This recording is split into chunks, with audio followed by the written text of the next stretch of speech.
Hi, my name is Zach Hill, My name is PJ Fisher. and today we're going to be talking about the many influences and control of the history that Great Britain and parts of France had in Egypt for the 19th century and 20th century.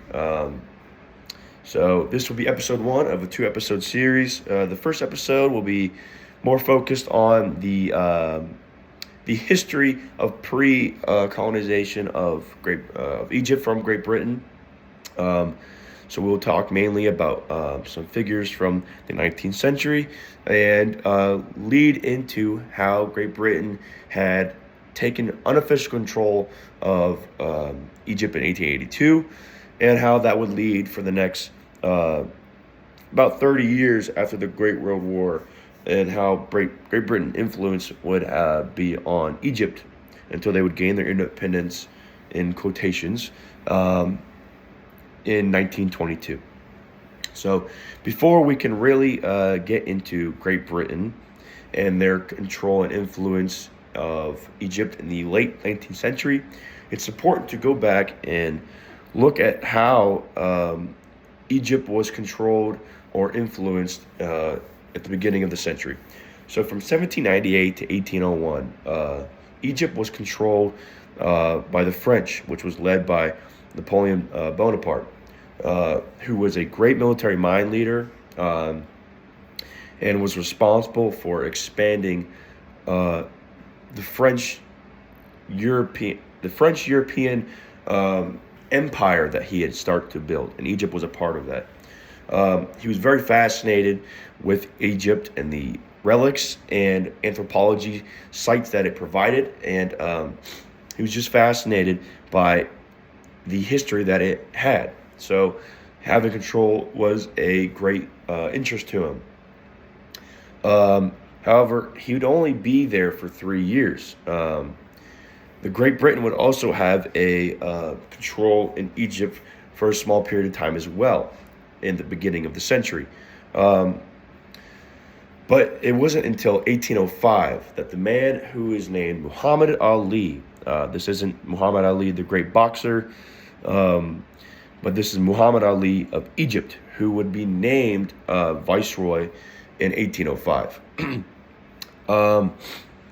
He had great political skill and was admired by many in Egypt. So from 1805 to about 1848, which he would rule about the late 1840s, he would transform Egypt from what we know, or what was known of it, into a more modern day Egypt.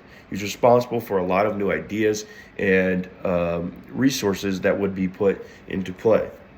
The first step that he had was to rebuild Egypt from what it had been.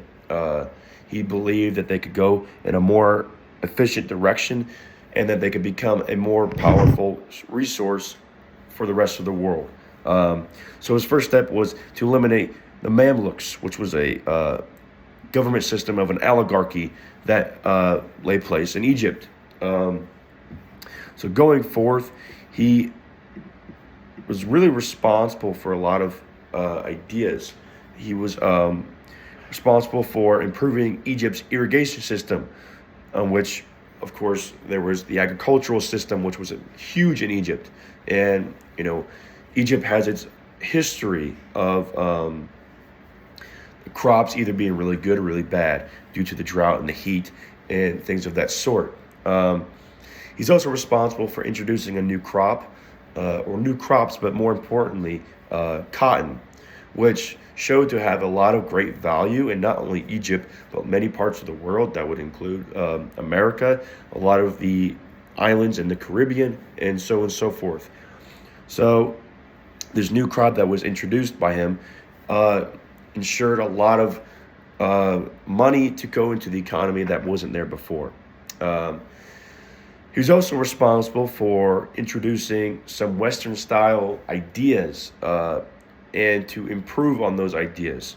That include doctors, engineers, veterinarians, and other specialists that help put them in a more modern day during that time, a more modern day idea and power.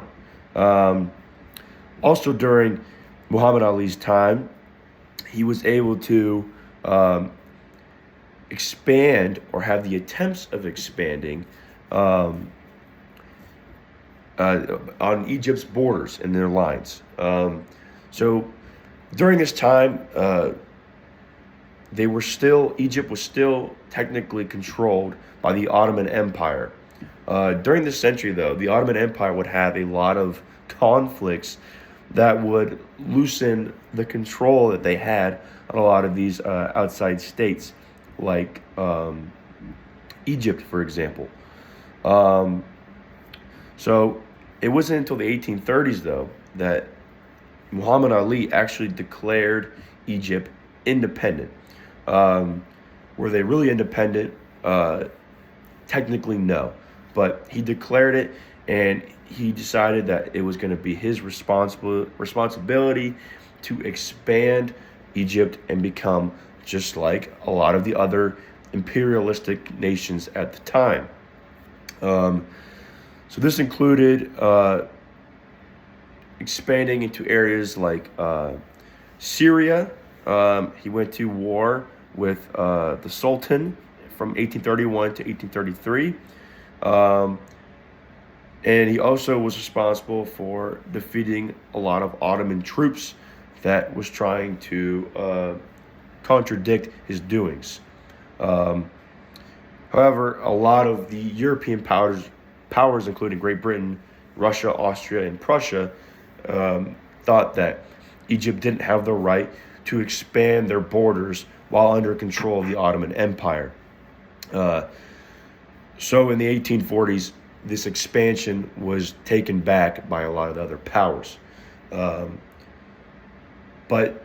Muhammad Ali paved the way for a lot of expansion in not territory, but ideas, and how Egypt would then develop into a more self-reliant nation. However, Great Britain and France would become very interested on what Egypt was developing into and what there could to be developments of following into the 1850s and 1860s. So kind of where Zach was leading it on to about how he built this country and started to move into like a more Western side. They also wanted to expand their economy, which was a great idea, but poorly executed.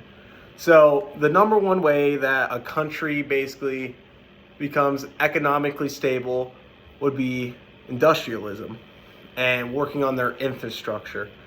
And what this does then is they're a brand new country. They don't have exports. They don't have the money to do this.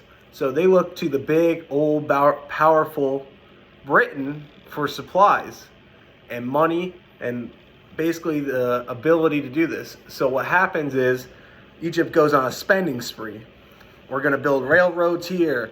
We're going to build roads here. We're going to make these trading routes. And we're going to construct this amazing canal that will make us so much money because it will cut down trading routes time by so much, almost by half. And this canal will become very, very important in a little bit later when we start talking onto it. But first off, what happens now is, okay, we have a great economy starting to work now, but Britain looks at the success of Egypt and becomes very hungry for its success, we can say. With these railroads built now, with this economy booming, they see this opportunity as a chance to colonize. But it's a little different than colonizing in the way that you might think. Originally, when you colonize, the rules are kind of, the basic rules is we discover it, we show up, we claim it, even though there's people there, or they lose a war and they give us this territory and we claim it. Well, Britain didn't really have that ability. They didn't beat a war to win Egypt, and they didn't discover Egypt. So how do you colonize a country without officially taking it over? Debt.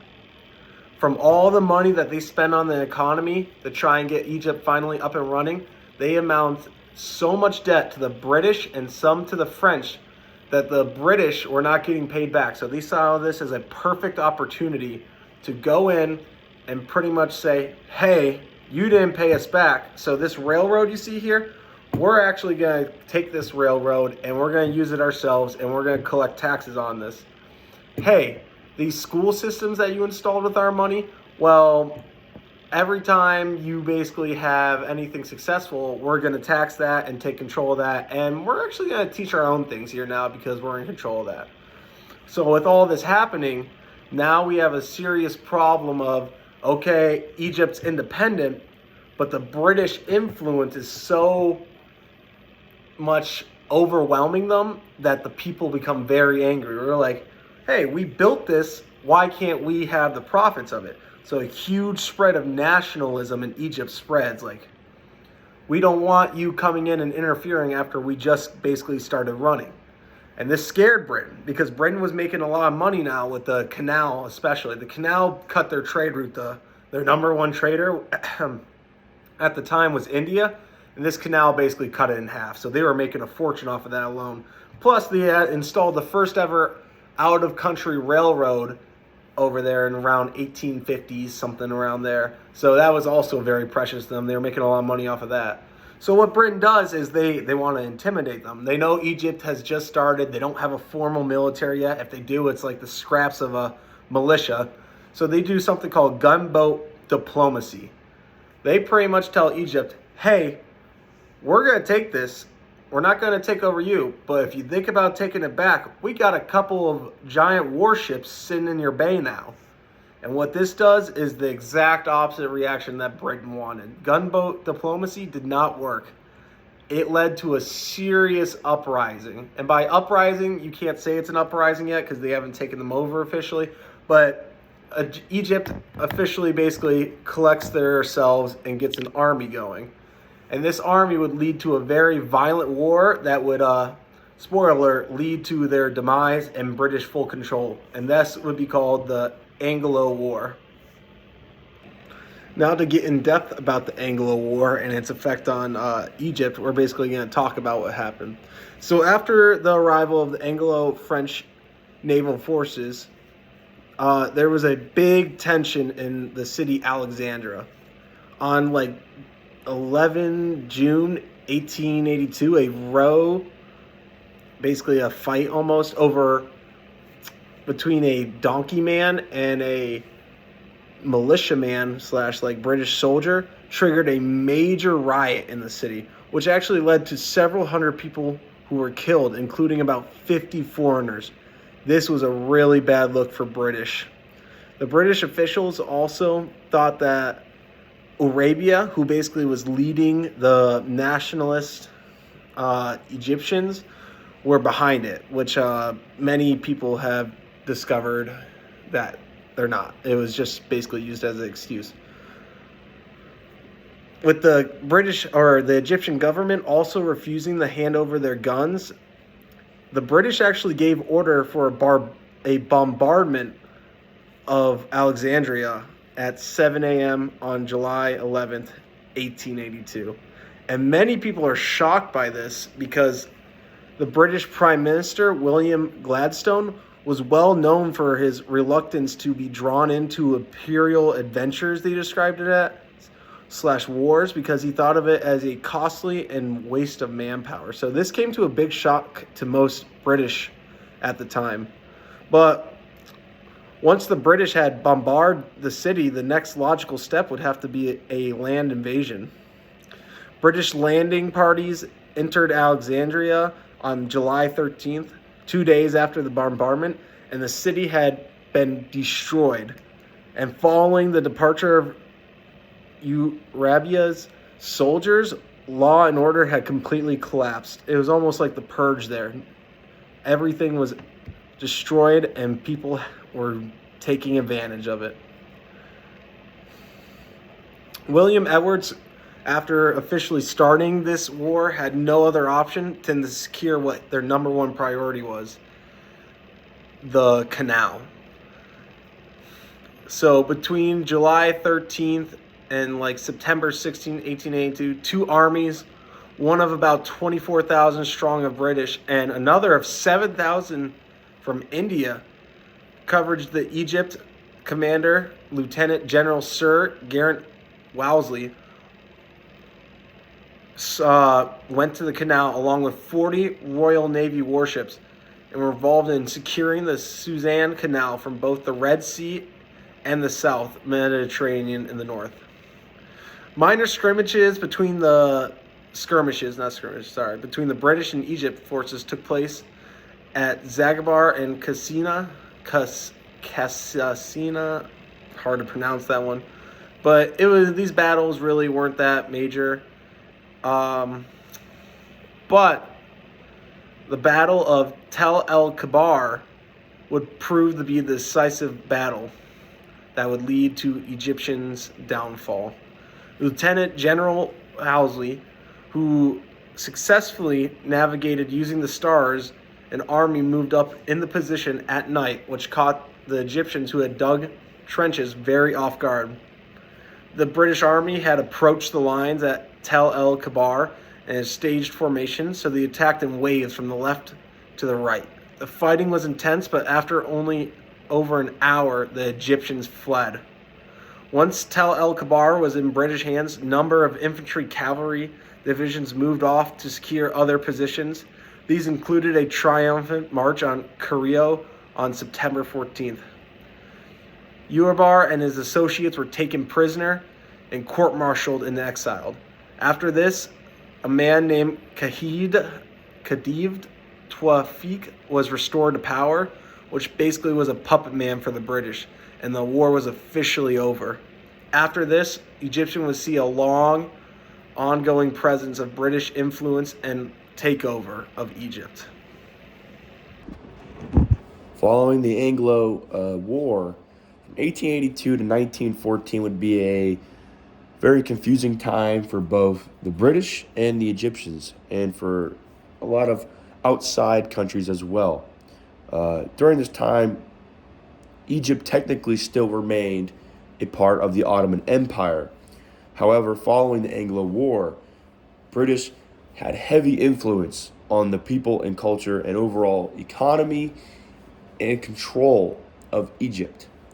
During this time, from 1882 to 1914, would be known as the Veiled Protectorate time period. This basically meant that Great Britain didn't have full control, and it wasn't considered a colony under Great Britain. However, a lot of Great Britain sent over officials to help train other administrators in Egypt who could then represent the country of Great Britain through those same manners. Basically, their goal for this time period was to put Egypt through the process of modernization and also establish their imperialism as through this time, which would be seen around the globe with countries like the French, even the United States, who would get in on the imperialist acts through President William McKinley. The more territory you had showed that you had more power. So though Great Britain didn't have full control over Egypt, they still wanted to have Egypt for the long run in the hopes of the Ottoman Empire losing its grips. So during this time, Great Britain would have influenced them on the economy and their culture, and they would change over these 20 to 30 years in a Western-style manner. However, this did not mean that there wasn't any lashing back of the community in Egypt. Very popular or famous incident from this time period was the Denshawi incident in 1906, which led to conflicts between the British and Egyptian people. There was a group of hunters who were hunting birds in Egypt, and this took great offense to the Egyptian people because these were birds that they relied on, and there was a conflict and a scruffle that did take place, and one of the soldiers that was involved in shooting the birds actually died later of sunstroke, not from the violence. Um, this led to an outsider, an Egyptian, trying to help the man and prevent him from dying. However, he was unsuccessful. Um, this led to both men being found by other outside British soldiers, and the British soldiers saw that the Egyptian man was next to a dead British officer or soldier, and so they proceeded to beat him to death. And this would be very detrimental to the Egyptian people, especially Egyptian nationalists who were in defense against some of the British ideas. And this would just be an event that would set it over the top. So following 1914, most of Europe and parts of Asia would take place and take their action in the Great War, or also known as World War One. So during this time, a lot of imperialist movements and motivations were put on hold, of course, in order to win the war. This saw Great Britain and France putting a hold in North African regions, and also the United States not getting involved until the later of the war. But a lot of these imperialistic states put off their movement and growth. Following the Great War, the Ottoman Empire was seen as being diced up along into different independent nations. And the same feeling was felt for Egypt. And they saw that other countries or other areas that were controlled by the Ottoman Empire were being split up and made independent. So they requested the same. So, and they would see the same result. They would become independent in 1922. However, this wouldn't really be an official sign of independence for multiple reasons. One being that the British and a little bit of France controlled the Suez Canal, which was a big market for the Egyptian people. And along with them controlling this canal, also allowed them to still have heavy influence on the Egyptians. So while the Egyptians had their quote-unquote independence, they still had heavy influence on, from a European standpoint, for the next 30 years. So during this time, they would have the responsibilities of trying to build up their economy and their society again, but still would be restricted by these outside sources and forces. Okay, so that about does it for this podcast, episode 1. To kind of recap what we discussed, we talked about some of the early history of the French and Great British rule in Egypt, the French being from 1798 to 1801, led by Napoleon Bonaparte, and then the Great British having minor control of the country of Egypt until about 1807, where Muhammad Ali, who we discussed, took control and tried to reform Egypt in a more powerful way to gain control of the people again, and had the desire of becoming independence. We see Muhammad Ali as this force who is responsible for shaping modern day Egypt in the direction that it would face. We talked about the Suez Canal and how a lot of the agendas of these European countries were put first, and which drove them to take control of a lot of these North African states, including one being Egypt. We also talked about the Anglo-Egyptian War, in which the British won and had unofficial control and influence in Egypt, in which we would go into the period, the Ville Protectorate period, where they would not have official control, but they would advise or place advisors in control to help influence the higher-ups in Egypt to help have them go through this modernization process. And they would gain their independence in 1922. For the next podcast, which would be episode 2, which would be our last episode, we will discuss some of the struggles that Egypt had to face post-1922 to officially gain control of the Suez Canal and their independence. We will talk about some of the post-colonization or decolonization processes that they would occur in the late 20th century. And then we would talk about some modern day problems and successes that Egypt has gone through, and one of the events being the Arab Spring. So thank you for listening, and we'll see you in the next episode.